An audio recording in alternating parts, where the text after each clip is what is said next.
I want to start this morning that Jesus is already risen, which means that He doesn't have to rise again. But this morning what God has given me is the issue of, for every level of life we go into, we need to arise again. Ek wil vanoggend jou lewe kan sien as 'n stel trappies wat jy besig om te klim. Soos jy ouer word, klim jy al hoe hoër in ouderdom. Is dit nie so nie? Jy kan daai horlosie kan jy nie stop nie. Maak nie saak wat jy doen nie. Ek meen jy raak ouer of jy wil of nie. And this morning I would like also to use that as a symbol that for every new season in our lives you need to stand up. Met ander jy moet kom by 'n plek waar jy sê, Here, hier is die nuwe uitdaging, dis u droom vir my, dis die volgende doelwit vir my, dis die volgende uitdaging wat jy vir my het, moet ek opstaan om dit in te neem. And every time it takes courage to do that. So, wanneer die Here ons opvat na hoër hoogtes toe, is altyd 'n groter uitdaging wat hy vir jou het. Die goeie nuus is, ons het die Heilige Gees. I want to tell you this, that with the Holy Spirit, that empowers us, gives us wisdom, gives us insight, gives us hope, gives us all the knowledge that we need, we can always take the next step. En vanoggend is dit my uitroep, dat daar nuwe frekwensie is in jou hart wat sê, ek staan op vir die volgende uitdaging vir my lewe. En baie keer gaan ons lewe nou maar net so aan, ons dink, Here, is dit al wat daar is? Well, if you keep on seeing only what you're seeing, nothing will be new. Hoor dit ek sê? Kan ek dit goeie Afrikaans ook sê? As jy nou net sien wat jy sien, is niks niets nie. Daar is geen nuwe uitdaging nie. So ek wil hê vanoggend, dat jy sal kom in die plek te sê, Here, wat is u nuwe uitdaging vir my? En dat jy daarin sal opvat vanoggend. En dit is so nodig om te verstaan, wanneer ons bietjie praat oor die opstanding, is 'n plek wat Jesus vanoggend vir ons uitdaag. He wants to challenge us to say, you rise up in this season of your life, the season of what God wants to do through His church. Is 'n belangrike ding wat ek wil hê moet vanoggend vasmaak.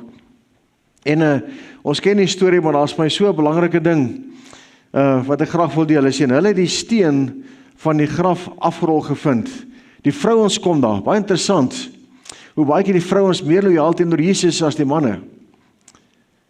Jy gewonder, waar is die manne? Hoekom is die vroue eerste daar so?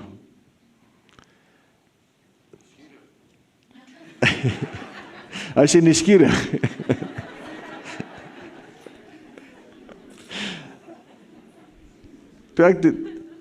Soos die Heilige Gees met my gedeel het, en ek sit vanoggend is hy maak my attent op al hierdie fyn detail wat in die skrif is. En hy sê vir my dat die vroue het Jesus absoluut voluit gedien, soos wat hy 'n vrou gemaak het om te dien. They were loyal, they were dedicated, spiritually, emotionally, physically, to follow Jesus, to walk with Him. So they were the very first in their love for Him. Most people have been awake the whole night, wondering what's going to happen. Wat gaan gebeur as daar kom by die graf? Al hierdie goed. En ek kom daar en sê, hierso sien die steen weggerol. En toe hulle ingaan, het hulle nie die liggaam van die Here Jesus gekry nie. Hulle was gefokus dat ons sal daar wees om vir oulaas om te dien.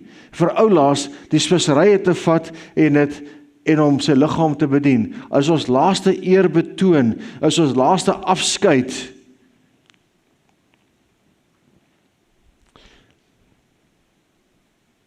Hulle het hulle lewe vir hom gegee. En skielik is alles omgekeer. Suddenly, everything is upside down. And this morning, we'd like to spend a little bit of time, even in our own lives, of sometimes we are dedicated to a certain direction, and suddenly you find that when you come to that place, there's something different. Vir hulle was dit 'n totale verrassing. Hulle verwag die liggaam en dis die liggaam weg. Nou kan jy self indink watter verwarring is daar gewees, watter die mekaar ding. En terwyl hulle hieroor in verleentheid was, staan daar 2 manne by hulle in blink klere. En toe hulle baie bevrees word en met hulle aangesit aan die aarde te buig, sê die manne vir hulle, waarom soek julle die lewende by die dooies? 'n Geweldige skok. En verstaan, er kom 'n engel om te verduidelik wat Jesus al vir 3 jaar vir hulle sê. En hy sê, hy is nie hier nie, maar hy het opgestaan. Onthou hoe hy vir julle gesê het, toe hy nog in Galilea was, die Seun van die Mens moet oorgelewer word in die hande van die sondige mense gekruisig word en op die derde dag opstaan. And for us to rise again into a new level in your life, I would like to challenge you to start to allow God to help you to think differently. This was totally new because in their mindset, when you're dead, you're dead. When Jesus died on the cross, he's gone.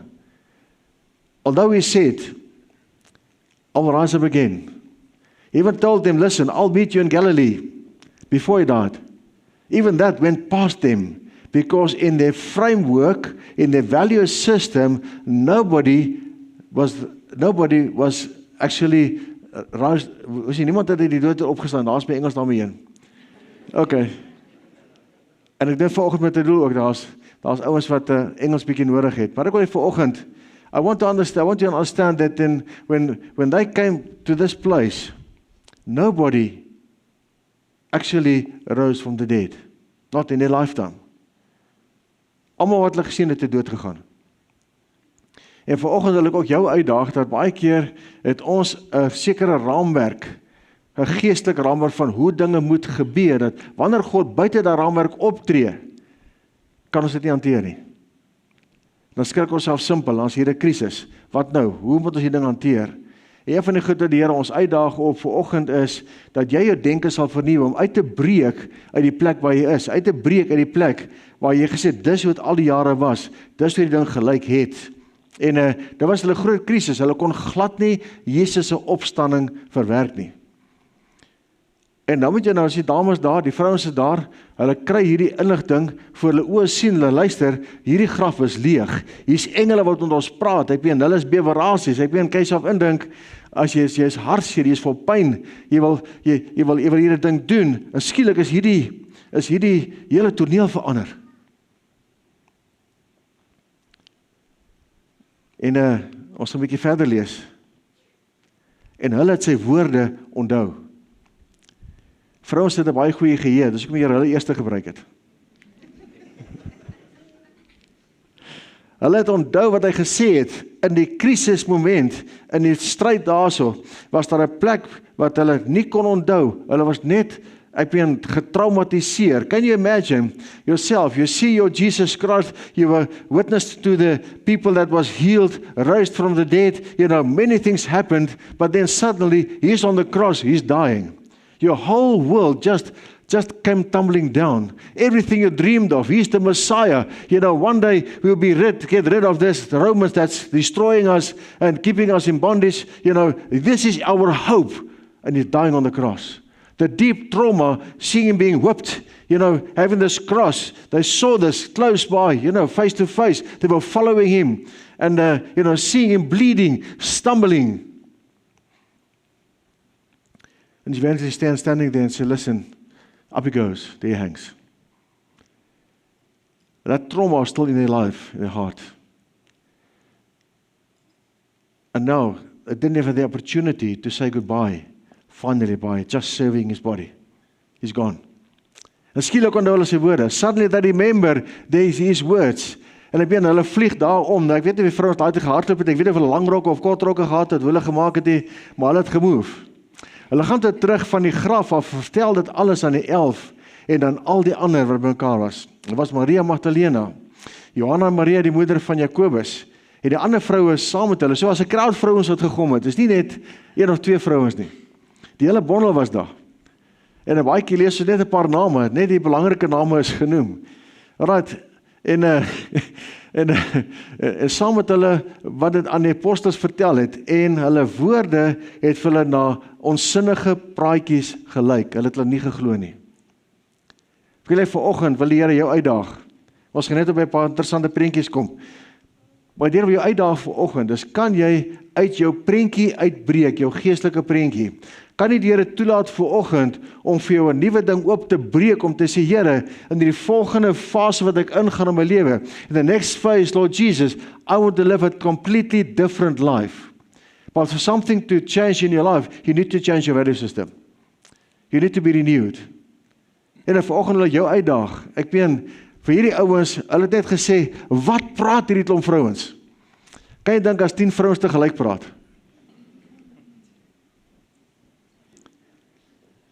En ek wil weer sê vanoggend, daar's 'n rede hoekom die vrou se eerste daar was. Nou luister die manne die goed, en hulle kom nie by nie, jy verstaan, hulle, ek weet, Petrus en Johannes spring daar weg, hulle hol, gaan kyk, wat het hierdie vrou so aan die hart loop. I want to make the statement this morning is that God created women more sensitive than men. And sometimes we ignore what God is speaking to them. And God will use women to pray, to stand in the gap, to pray for children, pray for their husbands, pray for men, pray for somebody else. And then also, God called us as men to be the warriors, to be the breakers through. Mag ons langer vat om daar te kom, maar as ons daar gekom het, kan niemand ons keer nie. Ek wil vanoggend so, net 'n bietjie humor van die Here se kant af, my vrou se kans te gee om ook te sê, yes, right so. Maar ek wil vanoggend wil ek hê, moet jy stil staan by jouself om te sê, Here, is daar 'n plek wat ek nie verstaan wat U doen nie, en wat gaan dit daarmee maak? Wat gaan met jou gebeur, as ons een oggend instap hierso, en hierdie preekstoel hang hier in die lug, en hy hang net daar? Wat gaan jou eerste reaksie wees? Is dit die duiwel? Is dit die Here? Wat is hier in die gang? Ek het nie vislyn sterk genoeg om op te hang nie, anders wat hy gehang vanoggend. I want to challenge you this morning that sometimes we need to come to a place where we say, Lord, I know I've got a certain mindset about who you are. I've got a certain mindset, Lord Jesus, about how you're supposed to behave. I've got a specific expectation of this is how you do things according to me. Ek wil net baie mooi dit hoor. En wie het so 'n brein? Een idee na die ander. Klomp idees. Daar's dan een hand wat opgaan. Een persoon eerlik is, maar weet jy wat, ons sit almal van ons met 'n plek wat jy op 'n manier dink. En vanoggend ek gaan net die prentjies opgooi en ek wil hê vanoggend dat jy net bietjie dink daaraan, you've got a certain way of thinking about things. En hier is net een idee na die ander. Ek weet klink nou ouens wat 'n klomp idees het, maar niks kom grond toe nie. Want jy het anders nodig om daai idee grond te bring. En ek wil hê vanoggend, en dit is niks vir of teen enigiemand nie, is net om te sê, is the way we think, and the way we process life, is the way we actually move ahead with our relationship with God, also approaching life. En vir al die OCD ouens, was fout daarso. Wie sien dit raak, waar is al die... Ons het het mooi uitgesorteer, man. Ons het al die teologie is korrek, jy verstaan, ons goed is reg. Ons is nie by 'n plek wat ons sê, ons het in orde, we've got it down. Dat is die een ding wat ons krap, wat nie, ons kry ook nie in die plek gesit nie. En baie van ons het nodig in ons lewe, om selfs ons geestelike lewe, wil ons georden hê, goed met so gebeur. En die oomblik wanneer ek uit my blokkie uitgehaal word, dan sukkel ek om aan te pas by dit wat moet gebeur. Het een van my gesê, man, ek wil in 300 jaar geen meubel in my huis geskuif hê nie. Ek hou van alles dieselfde tot in ewigheid. Okay, baie van ons is so, baie van ons is daai ouens wat ons elke 5 minute die meubel skuif. Waarom die kantoor, nee, wat ek stap in die steen, maar hierdie blomme kan nie hier staan, kom ons sit 'n slag net daar. Kom ons skuif die restaurant net so om, dit is eers anders lyk. Right? Ek het al gelag, dan praat ek met ouens in 'n huwelikssituasie. Sê man, my vrou skuif elke week die sitkamer. As ek in die nag opstaan, moet ek my eie stoel gaan soek. En as die man die ouens sê, ek wil alles dieselfde hou. Sy mag nie my kantoor raak nie, dit bly net so, jy verstaan, ek weet waar alles is, moenie roer aan my kantoor nie. Los my papiere uit. Alright, hulle is georden.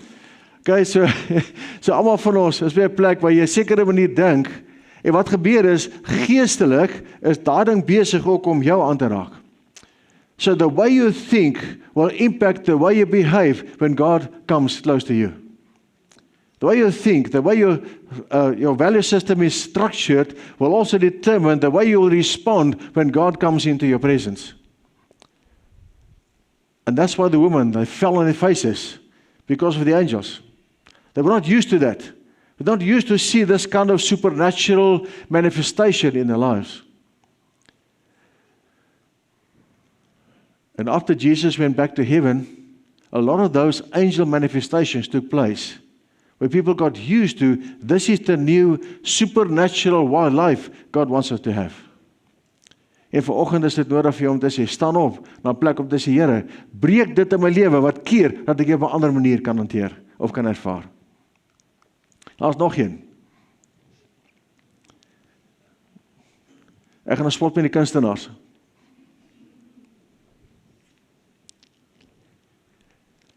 Sometimes we struggle in life. Sometimes there's such a lot of questions and issues that we carry with us. We just can't see the salvation of Jesus Christ beyond it. They have to come to the place of surrender and say, Lord, the way I think, the way I experience things, the way I do things is not productive, not spiritually, not emotionally, not physically. Help me to see differently. And the good news is that when Jesus comes and He touches you, it's a touch of love. It's a touch of freedom. It's a touch of, I'm here to help you. It's a touch of, come with me, my son, my daughter. I want to walk with you up the stairs to a place of higher level, a place of deeper glory, deeper revelation of me. I want to take you to a place where there's freedom.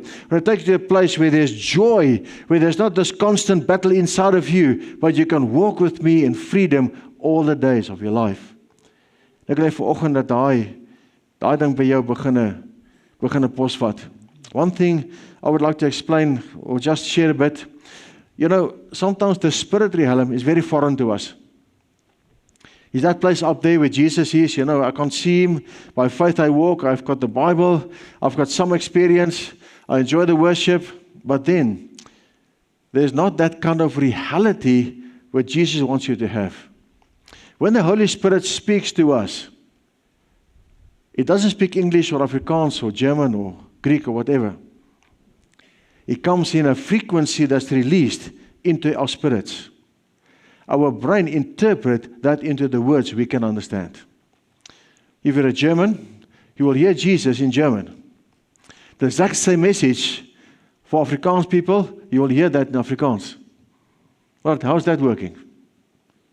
Because the Holy Spirit is constantly at work and constantly sending signals to us of God's love, His grace, His mercy. But then we are not focused in a way that we can hear it. We're not focused in a way that we can receive it. Sometimes we struggle because of our framework.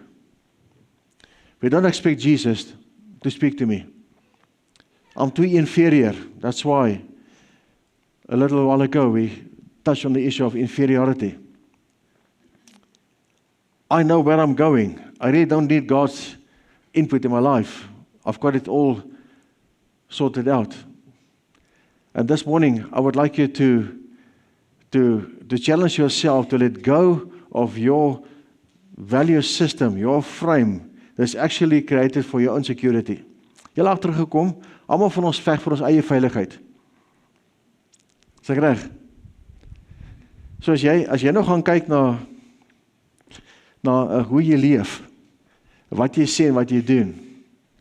Baie van wat ons doen het te doen met hier diep binne-in, wil ek weet ek is veilig. Ek wil veilig voel.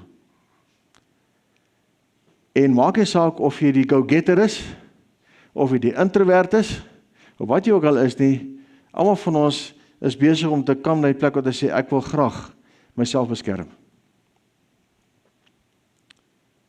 But then in the way I do that, I many times hurt people around me, and eventually also hurt myself. So this morning I want to challenge you to have a good look at your own value systems, the way you try to defend or protect yourself. The reason I'm asking this or saying this is that Jesus was willing not to protect Himself.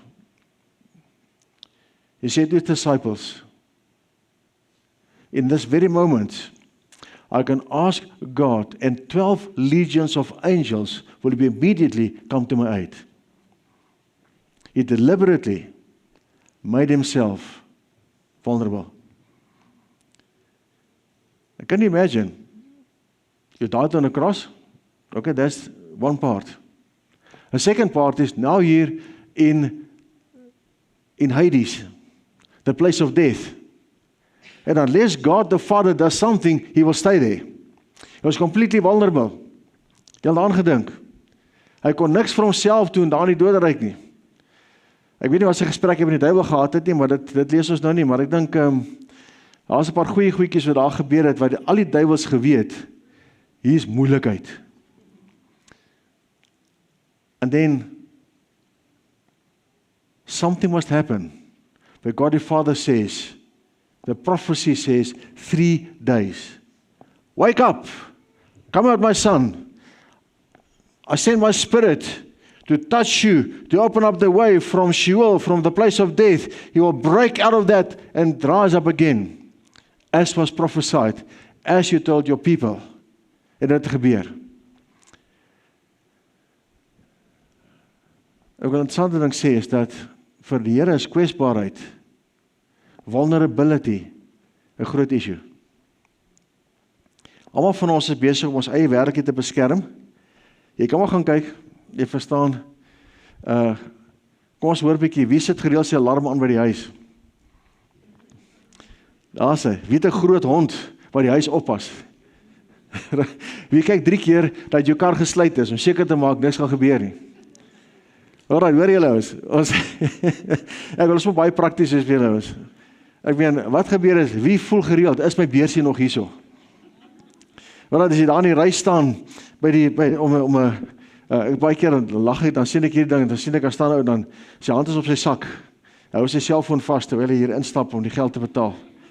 Hoekom doen ons dit? Jy is besig om jouself te beskerm. En dit is normale menslike ding. Wat dan gebeur is, ons kom by Jesus, en ek wil hierdie pakkie vir hom gee, hierdie verskriklike pyn in die goed daarmee loop, die frustrasie, het hoef nie natuurlik 'n groot trauma te wees nie, kan dalk 'n klein dingetjie wees. But then, to hand this over to Jesus, I'm wondering, what's he going to do with this? In my own life, I'm an introvert, believe it or not, so for me to just share something out of my own life, especially my failures and all those things, in the beginning it was a terrible issue.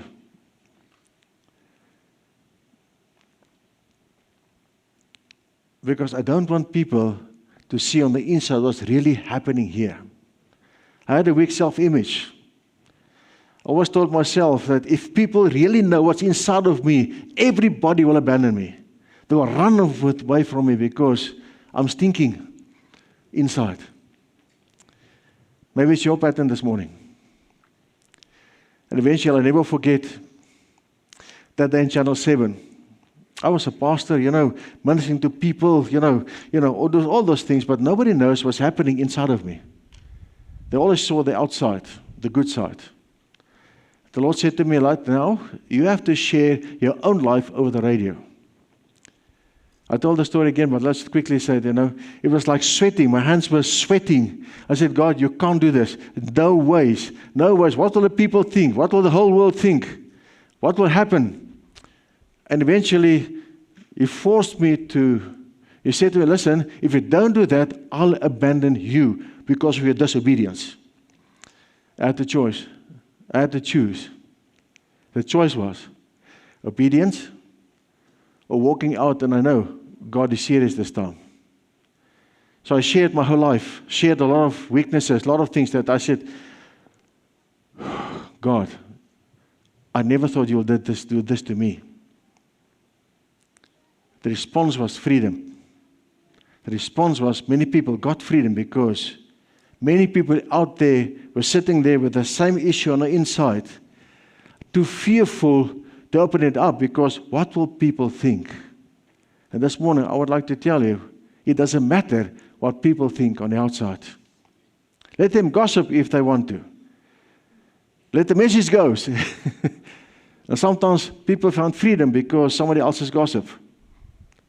So ek wil hê vanoggend dat wanneer ons kom by kwesbaarheid, Jesus was kwesbaar, maar toe hy daar opstaan uit die dood uit, het hy opgestaan as 'n wenner, as die oorwinnaar. Hy kon sy plek inneem.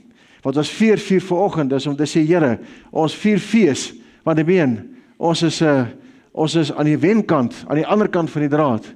En Paulus skryf, hy sê, Paulus is apostel, nie vanweë mense of deur 'n mens nie. Mense kan jy nie definieer nie. Dit is tyd om toe te laat dat God jou definieer. Hy sê, Here, wie sê jy is ek? What is the next challenge, Lord? What do you want me to do? Define me anew. I want to take the next step with you. En hy sê, maar deur Jesus Christus, en God die Vader, wat hom uit die dood uit opgewek het. So, Paulus se lewe was, Jesus opgewek, dis hoekom ek leef, dis hoekom ek pad loop wat ek loop. Ek kan self indink, hy vervolg die kerk, ons spot nou vanoggend daar so, sê, toe hy van daai donkie afval, dink hy het hard geval. Hulle het nie salig gehad soos ons nie. Maar weet jy wat, toe hy daar opstaan en besef, en hy daar kwesbaar raak, en sê, Here, niks uit my eie nie, here I am, I stand before you. Kan hy kom en hy sê, ek het 'n doel, I've got my purpose, I will work this purpose until the day is no more necessary to do it. En dit het hy gedoen tot die dag van sy dood. Maar ek is geroep deur Jesus wat uit die dood uit opgestaan het. En vanoggend is my uitroep vir jou, wat ek graag vir jou wil uitdaag op, is dat jy gaan sit en sê, Here, wat is die volgende trap wat ek moet neem? What is the next step, Lord? What do I need to change on my inside, in the value system on the inside? That I can allow you, Lord Jesus, to pour out your grace, your mercy, and your glory inside of me. Jy kan sê, as 'n volk is geroep, deur Jesus, wat opgewek is uit die dood. En daar is 'n belangrike ding, dat jy sal weet, en sal verstaan. En die Here daag ons uit vanoggend, om te kom weer by 'n plek, waar jy op 'n ander frekwensie gaan begin opereer. Nou, kom ons praat 'n bietjie oor die frekwensie van lig. Baie interessant, bietjie wetenskap. As jy 'n fluoresent gloeilamp vat, daai lig het 'n sekere frekwensie, want daar's gas in, argongas of neongas wat daarin is, wat 'n sekere frekwensie is, maar jy sien die lig. Maar dan vat jy rooi lig, hy is rooi, hoekom? Dis 'n ander frekwensie. So al die verskillende lig rondom ons het verskillende frekwensies en het 'n doel vir daai frekwensie. As jy jou kar se hoofligte aanskakel, vir as jy nou mooi spotlights het, jy verstaan daai, nou te vergeet wat die goed se naam is, daai helle ligte, daai blou ligte, jy verstaan, hy het 'n verskillende frekwensie as die gewone balpie wat jy ingehaat het in jou kar. Vir die manne is 'n bietjie vanoggend. En hoekom sê die manne altyd 'n sterker lig in? Om beter te kan sien, my kind. En daai lig het 'n verskillende frekwensie. So ek wil hê vanoggend, dat jy sal weet, as God wil jou vat na 'n plek waar jy op 'n ander frekwensie saam met hom sal beweeg. I want you to understand that the Holy Spirit and God moves among us with different frequencies. That's why I can meet every person's need at the level they're at, spiritual growth. He wants us to grow up. He wants us to become more stronger. And therefore, I want to conclude. Ek wil graag met hierdie skrif hier afsluit. Hy sê, but if God's Spirit lives in you, you are under the control of your spiritual nature, not your corrupt nature. Whoever doesn't have the Spirit of Christ doesn't belong to Him. But however, if Christ lives in you, your bodies are dead because of sin, but your spirit are alive because you have the God's approval. Okay? Hoor jy daar dan? Jou gees is lewend, maar jy het God se goedkeuring. I want you to understand this morning, Jesus didn't die just to give you half approval. Look at your life, inspect it and say, I don't know about that. I want you to understand that He loves you, you're approved, you're accepted, you're adopted, you're a child of the living God. Dis wat daai stukkie sê. Hy sê, does the Spirit of one who brought Jesus back to life live in you? Then the one who brought Christ back to life will also make your mortal bodies alive by His Spirit who lives in you. Ek wil jy uitdaag om te weet, gees, siel en liggaam word jy lewend as jy Christus toelaat in jou lewe. So daag jy uit vanoggend om anders te dink oor jou eie lewe, oor die plek waar jy heen gaan, jy kan sê, Here, Ek wil die volgende doel bereik. Toe Jesus opgestaan uit die dood, was die volgende doel, ek gaan die Heilige Gees stuur om die kerk toe te rus. Hy sê vir sy disippels, hy sê, wag in Jerusalem tot die krag kom. Toe het gesê, het die krag gekom. En nou is ons deel van die kerk vir 'n baie lang tyd, tot hy weer kom. Hy sê, ek sal weer kom. Wederkoms is op pad. Wat is jou doel? Wat is jou volgende tree wat jy moet gee? What is your next step in Christ Jesus? I want to just say this morning. Sometimes we have a new job description, a new challenge. Sometimes we have a place of rest. We have to rest. Just come to a place of standstill. Okay, God, the next season for me is to understand your frequency in my life, to understand what you want to build into me, om my te help hier om te verstaan hoe jy my wil toerus verander, dat ek weer die volgende uitdaging kan vat. So is nie altyd net oor nog 'n volgende uitdaging nie, want dit gaan oor 'n verhouding. Ek wil 'n volgende trapie dieper gee in my verhouding met Jesus. I want to have a deeper relationship. We are called to have a relationship with Him, not to work for Him. Jare terug toe vat die Here my, en ek gaan dit weer sê, maar dit bly by my. Tot vandag toe nog. Ek is besig om ewe voor te berei daar my kantoor. Die Here sê vir my, stop, klim in jou kar, gaan kerk toe. Okay, ek is mooi gehoorsaam, ry kerk toe, kom hier aan, jy verstaan wat, hy sê vir my, groei die geboue. Ek dink, en ek groei die skool, dankie Here, ons kon dit bou, stap hier in, hy sê, we staan agter die preekstoel, nou staan ek agter die preekstoel. Was nie hierdie nie, was so 'n kleintjie gewees, en ek staan so, en hy sê vir my, groei die preekstoel. En skielik kom my hele loopbaan tot 'n einde hier by hierdie kerk. Nou jy weet, nou is die rolkol op my maag. Okay, Here, waartoe gaan ons nou? Ek ry met my kar hier uit en hy sê vir my, Here, okay, waartoe gaan ons? Hy sê, jy gaan nêrens nie, maar jy's afgedank. You're fired. You will never work for me one day again. I didn't call you to work for me. I called you to have a relationship with me that we together will achieve a lot. Since that day, I'm not working for the Lord anymore. I'm in partnership with Him, walking with Him. Day by day. Lord, what do you want me to do? What is in your heart? And how can I be a co-worker with you? So today, every one of you are fired of your ministry. You will not work one day anymore for Jesus Christ. You will walk with Him in fellowship. You will walk with Him in freedom. And you will walk with Him in obedience. When He asks you to do something, you will do that. En net dit. Ek weet nie van julle, maar ek doen altyd te veel. Ek is 'n tipiese visionêr wat groot happe vat. Partykeer kan ek daai hap nie gekou kry nie, jy verstaan, maar jy weet, ek weet nie of julle, ek eet ook partykeer so. Dan my vrou my praat, maar as hierdie mond so groot hap styk in, jy verstaan. Ek meen, jy kou om die kant, jy kou om daai kant, jy kou om die kant, jy verstaan, gaan so beter kry, jy kan met niemand praat nie. So jy het 'n pause wat jy voorhou, jy verstaan, jy het 'n groot hap gevat. Ek wil net vanoggend hy jy in die plek toe sal beweeg om te sê, Here, ek weet, U het groot planne vir my. Ek weet, U het my raak gesien. Ek is 'n vriend van God. Hey man, jy is nie net 'n kind hier iewers in die vlakte nie, jy is 'n vriend van die koning. Jy is 'n kind, jy is 'n seun, jy is 'n dogter. Hoe jy ook jouself wil sien om te sê, vandag dan bedank ek uit my bedieningie uit, wat ek gedink het, dis my claim to fame. En ek gaan saam met U loop, vir die groot dinge wat U deur my wil doen. Ek saam met dit wil ek hê, dat ons vanoggend nagmaal sal gebruik, en sal sê, Here, dankie dat jy my afdank vanoggend. Dankie dat ek nie hoef 'n werk te doen vir U nie, dat ek kan ontspan in 'n verhouding met U. Thank you, Lord Jesus, that this morning I can walk in freedom, and whatever you would like to do, I am available. Wat het ek sê? I am available. Ek is kwesbaar. Ek maak oop vir U. Wat U ook al wil doen, vorm my, deel met my, sodat wat U ook wil doen deur my, wat altyd goed en mooi is, dit sal deur my kan vloei.